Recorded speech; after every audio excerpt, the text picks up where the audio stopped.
¿Te cuesta concentrarte en los estudios? ¿O a tu hijo le cuesta concentrarse en los estudios? Bien, pues puedes utilizar las flores de Bach para ayudarte a centrarte, a asimilar los conceptos, a que te sea mucho más fácil y llevadero el estudiar. ¿Qué flores son? Tendrías que utilizar las siguientes flores. Cerato sería la primera, que cerato es una flor que te ayuda mucho en la concentración, en estar centrado, en no dispersarte en diferentes temas, en estar estudiando y estar pensando en lo que tienes que hacer. Entonces lo que hace cerato es que te centra en la tarea que estás haciendo. Después tendrías que utilizar chestnut bud.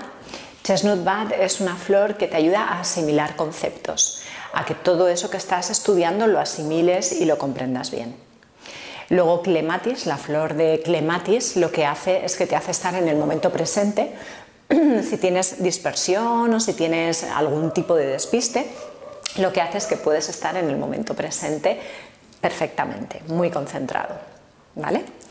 Y bueno, esas son las flores principales que te ayudarían en la concentración en los estudios. Funcionan muy bien, funcionan muy rápido y realmente te las recomiendo y verás cómo te vas a concentrar muchísimo más.